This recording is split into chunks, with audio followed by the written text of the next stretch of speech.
Good morning. Welcome to Time in His Word. On my way to Florida now from Minnesota, I go down through, I don't go through Nashville, Chattanooga, and Atlanta the normal way. I take another route a driver told me about, going down through Tennessee and Alabama, Mississippi, the back roads, if you will. It's all 4-lane. It's all good travel. It's 65 miles farther to go that way, but I miss all that congestion through those three big cities that I just named. And it's more of a peaceful drive. I go through some major cities, but nothing like those three. And the biggest part of time, I'm traveling on back roads that are 4-lane now, and it's, good travel and easy traveling. And speed limits are 65 and 70, so you can make good time.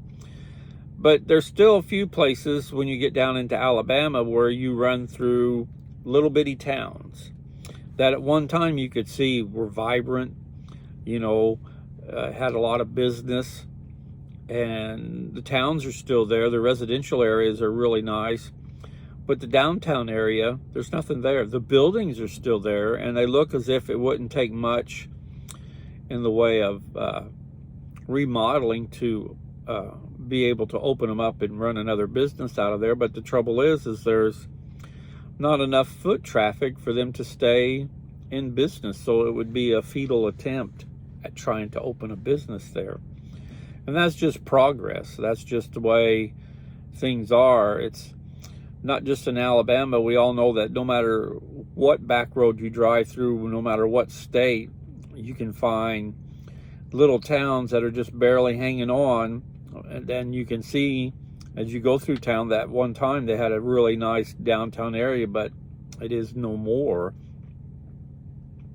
Economics, progress, whatever you want to call it, whatever you want to name it, has come and done away with little town businesses like that, which is sad. You miss that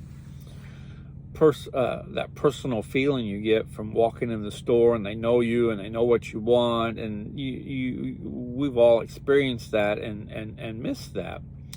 This morning in my readings, I found a passage here in Hebrews, the 12th chapter. It says, "Therefore, since we receive a kingdom which cannot be shaken, let us show gratitude by which we may offer to God an acceptable service with reverence and awe. For our God is a consuming fire." Unlike small town USA, as a Christian, we are heirs to a kingdom. And this passage is telling us that no matter what happens, nothing's going to shake that kingdom.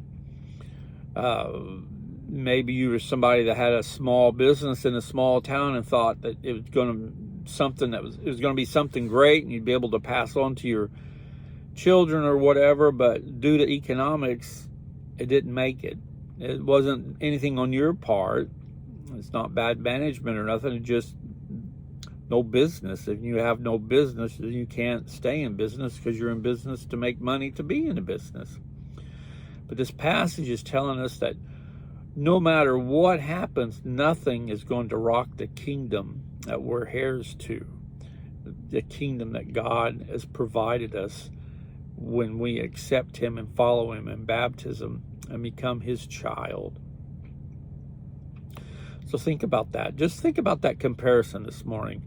We've all seen small towns that at one time looked like they were just hustle and bustle, and now there's nothing there.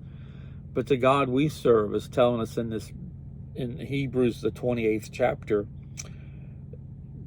therefore we receive a kingdom which cannot be shaken.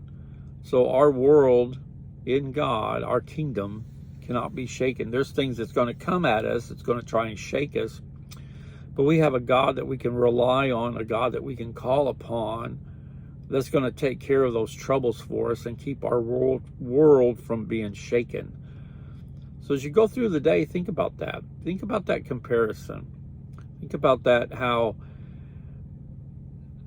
you can think of any small town business that at one time you just thought they'll be here forever, and they're there no more. But yet the God that we serve, his kingdom, is there forever, and nothing can come and shake it or do away with it because of the mighty God that we serve. So this morning I'm going to ask you, is your world easily shaken, or the God that you serve, does he keep you protected so that your world is not shaken?